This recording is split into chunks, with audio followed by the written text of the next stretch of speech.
Friends, ఈరోజు మనం మాట్లాడుకునే స్టాక్ లాస్ట్ 3 ఇయర్స్లో ఆల్మోస్ట్ 300% అయితే రిటర్న్ ఇచ్చింది. రీసెంట్గా జస్ట్ 2 వీక్స్లోనే 10% అయితే ర్యాలీ కూడా ఇవ్వడం మనకు కనిపించింది. అయితే మరి క్వశ్చన్ ఏంటి అంటే, ఇంకా గ్రోత్ ఉందా లేదా లేట్ అయిందా అని చెప్పి చాలామంది అనుకుంటున్నారు. ఈ వీడియోలో మనం ఈ మైనింగ్ స్టాక్ని డీప్గా అనలైజ్ చేద్దాం, సింపుల్గా క్లియర్గా ప్రాక్టికల్గా అర్థం చేసుకోవడానికి అయితే ప్రయత్నిద్దాం. ఇప్పుడు ముందుగా కంపెనీ గురించి అయితే చూద్దాం ఫ్రెండ్స్. గోదావరి పవర్ అండ్ ఎస్పాక్ట్ అంటే ఐరన్ ఓ మైనింగ్ ప్లస్ స్టీల్ మ్యానుఫ్యాక్చరింగ్లో ఆపరేట్ చేస్తుంది. సింపుల్గా చెప్పాలంటే రా మెటీరియల్ నుండి ఫైనల్ స్టీల్ ప్రోడక్ట్ వరకు కంప్లీట్ చైన్ కంట్రోల్లో ఉంటుంది ఫ్రెండ్స్. అయితే రీసెంట్ ప్రైస్ మూమెంట్ చూస్తే ఫ్రెండ్స్ ఏం జరిగిందంటే, లాస్ట్ 2 వీక్స్లోనే స్టాక్ అరౌండ్ 10.5% అయితే పెరిగింది. 1 ఇయర్లో చూస్తే 37% అయితే రిటర్న్స్ కనిపిస్తున్నాయి. అలాగే 3 ఇయర్స్లో కూడా ఆల్మోస్ట్ 300% అయితే రిటర్న్స్ అయితే ఇవ్వడం జరిగింది. రీసెంట్గా వొలటిలిటీ కూడా ఎక్కువ ఉంది ఫ్రెండ్స్. అంటే ప్రైస్ ఫాస్ట్గా అప్ అండ్ డౌన్ అయితే అవుతుంది. ఇప్పుడు మెయిన్ క్వశ్చన్ ఏంటంటే, ఎందుకు సడన్గా ర్యాలీ అయింది అనేది క్వశ్చన్ అనేది చాలామందికి ఉంది. అందులో ఫస్ట్ ఏంటి, స్ట్రాంగ్ మైనింగ్ ప్రొడక్షన్ డేటా అన్నమాట. అంటే కంపెనీ ఫైనాన్షియల్ ఇయర్ 26లో highest ever iron ore production achieve చేసింది ఫ్రెండ్స్. ఫైనాన్షియల్ ఇయర్ 25లో అప్రాక్సిమేట్గా 23 మిలియన్ టన్స్, అలాగే ఫైనాన్షియల్ ఇయర్ 26లో అప్రాక్సిమేట్గా 27.5 మిలియన్ టన్స్. అంటే మైనింగ్ కెపాసిటీ ఇంప్రూవ్ చేశారన్నమాట. ఆపరేషన్ ఎఫిషియన్సీగా మేనేజ్ చేస్తున్నారు. ప్రొడక్షన్ అంటే మోర్ సేల్స్ అంటే మోర్ రెవెన్యూ అంటే ప్రాఫిట్స్ ఇంక్రీజ్ అయ్యే ఛాన్స్, అది గుర్తుపెట్టుకోండి ఫ్రెండ్స్. అండ్ సెకండ్ది పెల్లెట్స్ ప్రొడక్షన్ గ్రోత్ మాట. ఐరన్ ఓ పెల్లెట్స్ ప్రొడక్షన్ కూడా ఇంక్రీజ్ అయింది ఫ్రెండ్స్. రా ఓఏ కన్నా పెల్లెట్స్కి వాల్యూ ఎక్కువ ఉంటుందన్నమాట. సింపుల్ ఎగ్జాంపుల్ ఏంటంటే, రా మెటీరియల్ని ప్రాసెస్ చేసి బెటర్ ప్రొడక్ట్ చేసినప్పుడే ప్రాఫిట్ మార్జిన్ అనేది ఎక్కువ ఉంటుందన్నమాట. అండ్ థర్డ్ది వచ్చి పవర్ ప్లాంట్ అప్రూవల్. అంటే కంపెనీకి waste heat power plant run చేయడానికి అప్రూవ్ వచ్చింది. అంటే వేస్ట్ హీట్ని యూజ్ చేసి ఎలక్ట్రిసిటీ జనరేట్ చేస్తారన్నమాట. దేనికి? ఇది ఎఫిషియన్సీ ఇంప్రూవ్ చేయడం అనమాట. ఎలక్ట్రిసిటీ కాస్ట్ తగ్గితే ఓవరాల్ ప్రొడక్షన్ కాస్ట్ తగ్గుతుంది.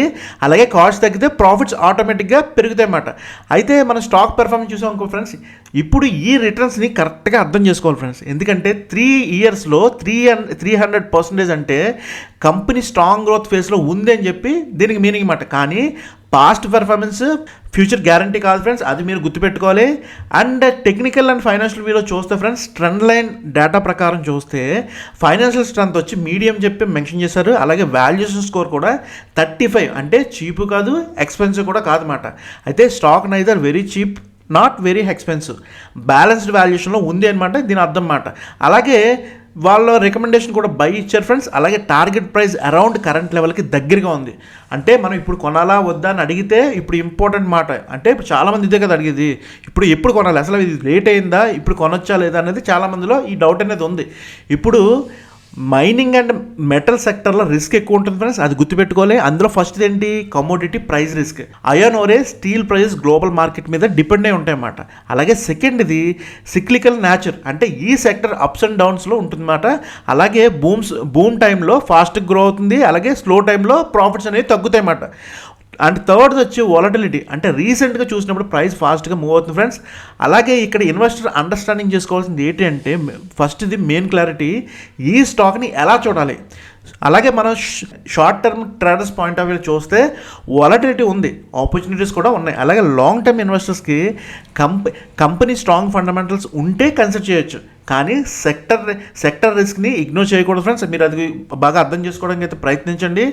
అలాగే ఫైనల్ అనాలిసిస్ ఏంటంటే, స్ట్రెంత్ ఏంటి, కన్సర్న్స్ ఏంటి, ఈ రెండు చూద్దాం. ఇప్పుడు స్ట్రెంత్ చూసారనుకోండి, స్ట్రాంగ్ ప్రొడక్షన్ గ్రోత్ ఉంది ఈ కంపెనీలో. అలాగే సెకండ్ది ఇంటిగ్రేటెడ్ బిజినెస్ మోడల్, థర్డ్ది cost control initiative.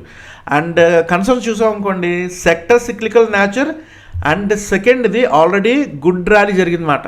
And final conclusion and takeaway ఏంటంటే, ఈ వీడియో నుండి మనం అర్థం చేసుకోవాల్సింది ఏంటి అంటే, Godavari power and Ispat strong performance company recent growth numbers కూడా పాజిటివ్గా మనకు కనిపిస్తున్నాయి. కానీ బ్లైండ్గా ఎంట్రీ చేయకండి ఫ్రెండ్స్, ఎందుకంటే ఆల్రెడీ స్టాక్ అనేది ర్యాలీ అయింది కాబట్టి ప్రాపర్ ఎంట్రీ లెవెల్ కోసం అయితే మనం వెయిట్ చేసి ఆ లెవెల్కి వచ్చినప్పుడే మనం ప్లాన్ చేసుకోవాలి. బ్లైండ్గా అయితే మనం బై చేయకండి. అలాగే సింపుల్ రూల్ ఏంటంటే, గ్రోత్, వాల్యుయేషన్, రిస్క్, ఈ 3 బ్యాలెన్స్ చేసి డెసిషన్ అనేది తీసుకోవడం అనేది మంచిది friends.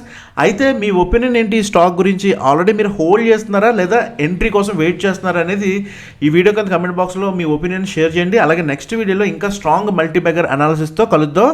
Stay discipline, stay focus friends. All the best, take care.